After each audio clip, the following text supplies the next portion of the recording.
and gentlemen. I just had a most embarrassing moment in my YouTube career, but we're gonna fix it. So if you're one of the few suffering souls who tuned into my life that I had to cancel, I kind of had a what we call a brain fart. So I had to redo the beginning. So one of my viewers asked me how to figure out. He has a brand new knife with a pronounced belly like this one, and he asked me how to figure out. He wants to remove as little of coating as possible, so on using a fixed angle sharpener, similar I guess to work sharp professional adjust precision adjust, and he doesn't want this part to become wider, this secondary bevel to become wider than it currently is. So there are a couple ways to figure out the angle that you need to maintain the same width across the entire length of the edge. And unfortunately, I'm gonna have to start with a little bit of math. But don't be worried, I'll walk you step by step, this time correctly. Actually, I was showing it correctly, but I had a brain fart in the way. If you're lucky enough to see it the first time, I apologize. Let's go. So, what is a knife's edge? It's a triangle, right? So, if this is your cutting apex, or cutting the very tip of your edge of your knife, this side and this side are called secondary bevels. And these are your primary bevels. And by primary bevel, if you watch my other video about work sharp, you know why there's math on the knife. So this is your primary bevel, and what people mostly call the edge is called secondary bevel, actually. So it looks like this. So if I drew an imaginary line in the middle, I would end up with two triangles here. So I drew them asymmetrically, and sometimes knives are asymmetric, so you might want to do it twice, what I'm about to show you. So now you see a right triangle right here. So I'm going to redraw it as a triangle. So this is my secondary bevel. Here's the center line of the blade. And here's 1/2 of the thickness. So if this here is thickness, then this here, we call it an A. A is equal thickness divided by 2. Okay, and this is your right angle, and this is your half of your secondary bevel angle, alpha. And that's how we usually communicate, because you set on your work sharp precision, you set half the angle, we say per side, and this is your total angle, alpha. Hopefully they're the same, right? Or at least it's our goal. And this is a secondary bevel, we'll call it a C. It's a hypotenuse in the right triangle. So if you studied trigonometry, the formula is C times sine alpha equals A. So if we can measure the C and the A, we can figure out the factory angle alpha, and I'll show you how. So the formula starts with figuring out what the sine alpha is. So sine alpha from this, I'm carrying it over here, equals A divided by C. Hope you can see it. So let's measure the A and the C. And for that, I prefer to use these digital calipers, because it's just easier to set it up this way. And I am going to use millimeters. It doesn't matter, it's just fewer digits to deal with. So I am going to measure somewhere in the middle of the belly, the thickness. This is what I'm doing. I'm measuring the thickness behind the edge. And I'm getting about, this is pretty tricky, I'm getting about 1.1 thickness. So this A is equal thickness divided by 2, 1.1 would give me 0.55 millimeter. And again, it doesn't matter you're measuring in millimeters or in thousandths of an inch, it's just fewer digits to deal with.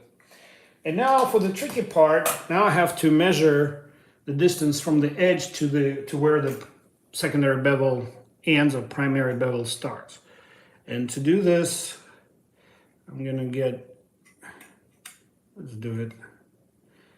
You want to do it in the same, roughly the same place you did it before, and I get 1.55. So C is equal, can you see it?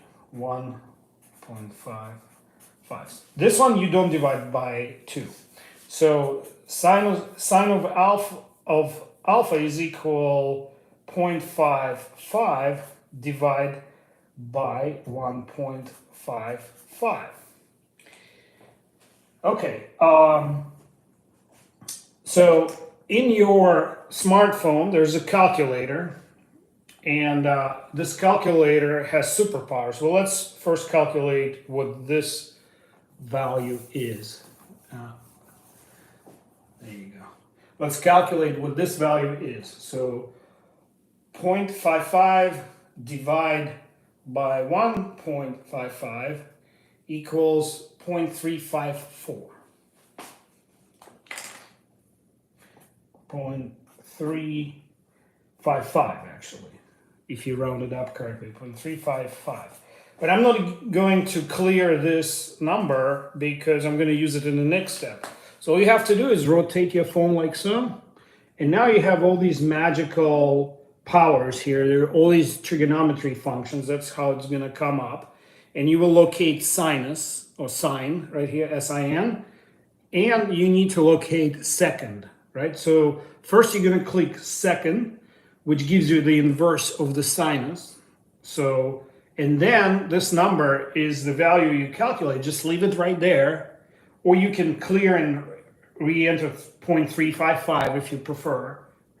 But I don't want to touch it because it gives me a very accurate number here. So I hit sine to the minus first. So again, first you click second, then you hit sine to the minus first. Okay, and it gives me 20.78 degrees angle. So alpha, I'm going to write it in big letters here. Alpha is equal 20. I'm going to call it 0.8 degrees. It's safe to round it off to 21 degree. And that tells you what angle you would like to keep. If you are trying to maintain the factory angle across the blade, hold on, bear with me, that's the angle you need to be looking for. And obviously, because the width of your secondary bevel is pretty consistent on this particular knife. I blacked it out, so it's hard for you to see maybe. So it doesn't get thicker or thinner by much. Because of that, you know this angle is more acute than the belly angle. So here you probably have 18, 17 degrees, but because they kept the same width, it ended up much steeper, much more obtuse angle on the end. So let's say you wanted to then change the factory angle. So I'm going to keep it handy here so you see all the formulas, right? So we're going to do it in reverse. So now what you're trying to do, actually I don't need to keep it here. So now what you're trying to do is you're trying to figure out, let's say you decided that you want instead of 20 degrees, you want 17 degree angle here. That's your right triangle, right? And your thickness didn't change. So half the thickness, A is equal 0.55 still. So now you want to know how wide will your secondary bevel be. So you can reverse all this. So C, as you recall this formula right here. So all you will do is you calculate the C. C is equal A, which is 0.55, divided by sine of 17 degrees. And all you need to do is you're gonna clear your calculator. You're gonna put, so here's a little, that's the way I do it. Quickest way is I'm gonna put, keep it like this, and I'm gonna put 17. I'm gonna remove the second because it stayed lit here. So now it's a sine, no negative, power of -1. Now I'm gonna hit sine. It gives me 0.292, blah, blah, blah, blah, blah. So I'm gonna keep that here. Now I'm going to hit 1 over x. Just trust me on that. If you not algebraically inclined, just trust me, hit 1 over x. Okay, and now multiply by 0.55. 0.55.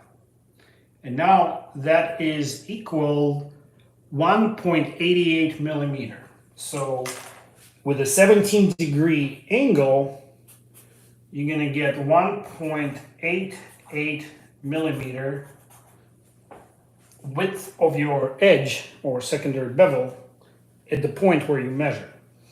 So to visualize it, you just go to your trusty caliper, and believe me, it's possible. Give me, hold on. So it's a little tricky, but it will give you an idea. So, okay, there you go. I got 1.9, which is roughly what you're gonna get, right? So now you can visualize it on your knife.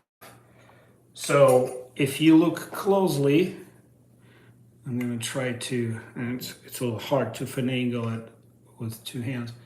So basically it'll be about 0.5 millimeter, which is,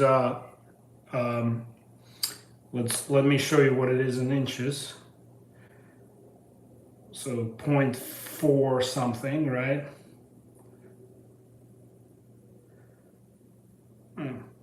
Yep. And now just change from inches to millimeters. It's 16 thousandths, 17 thousandths of an inch wider than it is here now. And believe me, it's actually pretty well visible on your knife. So before you decide what angle you want to set, figure it out. You can use these formulas to figure out the math. Screenshot, click, okay, gone. So what do you do with all this information? You grab your device, you need your angle finder, and one of your plates. So I use a honing plate because that won't damage the blade should an incident occur while I'm setting it up. So now, you want to, if you cool with that angle, 17 degrees, or if you decided to change to keep 21 degrees, this is what you're gonna do. Let's start with that. So you're gonna put your knife in here. This knife is 5 millimeters thick. So I'm gonna put it in, and I'm not gonna tighten it super tight. I wanna be able to move it a little bit, right? And then I'm gonna bring it down like this. That's why I conjured that up, didn't I? All right, so let me flip it actually so that writing doesn't confuse anybody. Can you see all right? Yes. Okay, so here you got it.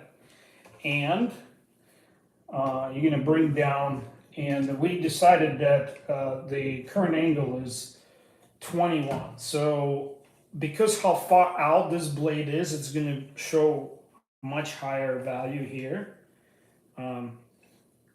These are just not particularly useful. So, and as always, I zero my angle finder on the base, not on the bench, because these two surfaces may not be parallel or exactly the same. So, yeah, look, I hit 22. I was looking for 21. So it's 22 in the middle, but the specific question was about keeping the width of the bevel. So I'm going to bring it here. So as I bring it here, as this point on my tool gets farther and farther from the center of rotation, the angle drops. So now I'm already at 21 degree. But watch what happens when I start bringing it here.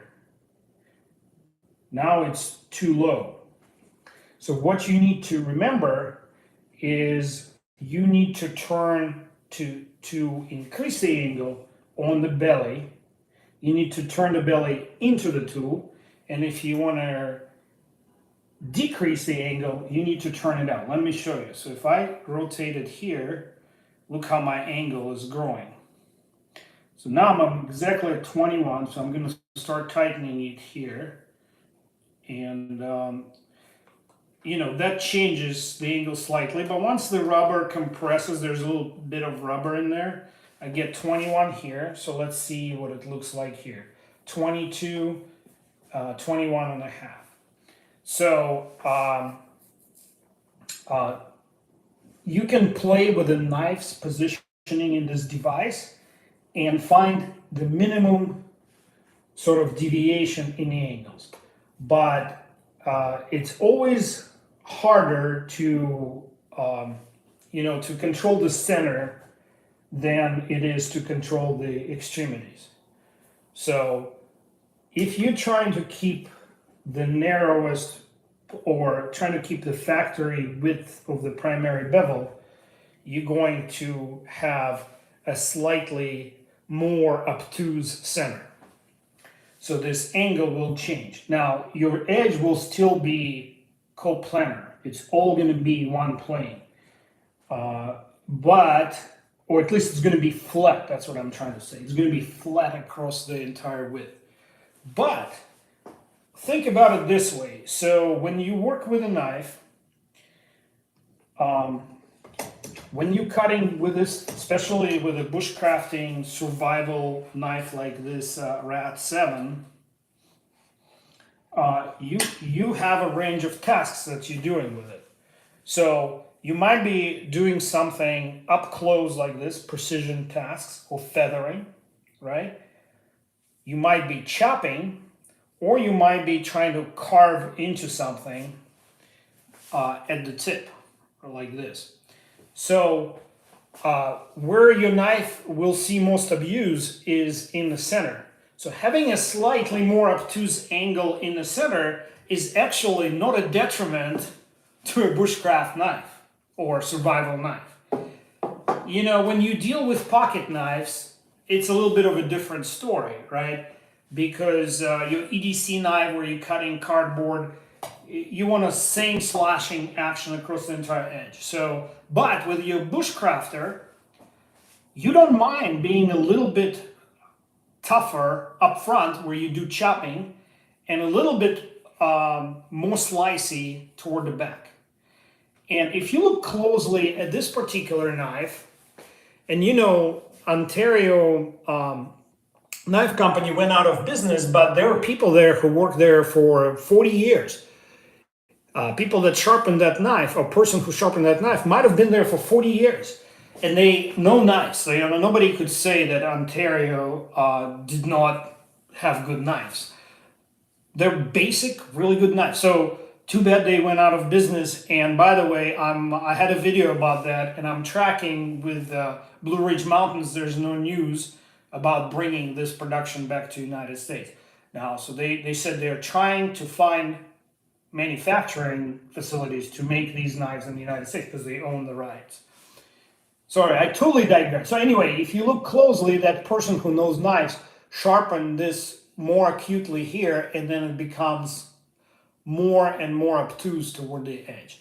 And they obviously didn't use the fixed grinder. They went on the wheel or the belt sander, and it goes zoop, zoop, like this. But as they do it 50 times a day, they understand how the edge will look like. So every sharpener carries a little bit of their personality into the sharpening process. So now I am at 20 minutes. Somebody drop me a line. Are you enjoying what you're seeing? If you have any questions, now would be a good time to ask. No questions so far. Did I turn on? I hope I turned on notifications.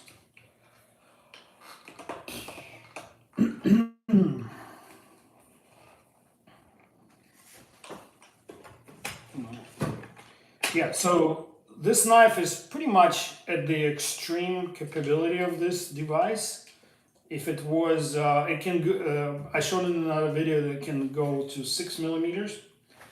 So now, if you just clamped it like this, parallel, then this part of the edge would be roughly the same angle, but your belly would deviate by quite a bit. So watch what happens. Let's double check our 0. Always on the base, never on the bench. Okay. So we got 21.75, 22 here, and it goes and gets smaller as you go away from the center. But just how the trigonometry works out in the real life. And at the very end, right here, I hope you can see, I got 21 degrees. So it's quite a decrease. So I'm sorry, this is actually what the actual factory angle is. So that's the magic of these curved blades. You know, sometimes you can actually hit the right angle by putting them parallel. And in this particular case, because the belly starts all the way here, that's what happens. So as this goes farther away from the center, the belly curves and brings it right back in. So you got 21 here, you got 21.25 here, and you got 22 in the middle. So if I lower the angle here to say 21.5, I'm still only half a degree away from the factory angle. So I got 21 will give me most acute part toward the ricasso, toward the handle. It's getting more robust here. It's very robust at the tip. So here's the rub here. If your knife geometry is simple like that, sometimes just trial and error with your angle finder will solve your problem. No math required. Now, if you have a complicated knife, especially if you have an expensive complicated knife, then I highly recommend either go through all this stuff or, you know, just play with it with a device without actually sharpening it. So now let's see what happens if I want to keep my get my 17 degree angle at the tip. So what will it look like for the rest of the knife? So I'm lowering it here to 17. Spot on 17. Sometimes I tap just to make sure. And this angle finder, as I mentioned before, it goes in 1/4 degree increments. So its accuracy is plus or minus 1/8 of a degree. A point, I'm sorry, yeah, 1/8 of a degree, 0.12 of a degree. So here in the middle, you're at 18, and here it's 17.25. So, by the way, this particular knife has a slight recurve, probably a manufacturer mistake. It's not really supposed to have a recurve. So once you start grinding here, it'll start dropping down. So quite possible, see, right, and you can see it here. So it recurves upward. So once you start grinding it, it will change slightly. By grinding, I mean sharpening. All right, and so once you are all set, so let's just verify this. So let's go back to the where I measured the thicknesses before I did the trigonometry there. If you're just joining, you can go back to the beginning. I'm going to how to determine factory angle without the use of the angle finder. So remember, we calculated 21 degrees here. And that's where I'm getting to. Okay, and now I'm going to double check my findings. I'm going to make sure I have nice, fresh Sharpie. Sharpie is a very important sharpening tool, appropriately named. So let's see if I was spot on. Okay, so let's run it around the edge a little bit. Don't recall that I didn't mark the exact spot where I measured, but right here you can see that I am taking off the paint or marker off almost the entire width of that secondary bevel, which means my calculations were very close. Now, if it wasn't hand ground at the factory, if it was machine ground, it would be flatter, because when somebody grinds by hand, there's a little bit of convexity there and so forth. So you're dealing with all these. Once you sharpen, all that goes away. So I'm at over 25 minutes now, and I'm going to call it an evening. And I guess I covered all the methods of finding the factory angle. So roll back to the beginning. There's our math. It looks complicated, but I showed everything you need to do with your calculator. You don't need to be a mathematician, engineer, or President of the United States who doesn't know math. Anyway, so see you later. Thanks for watching. Off.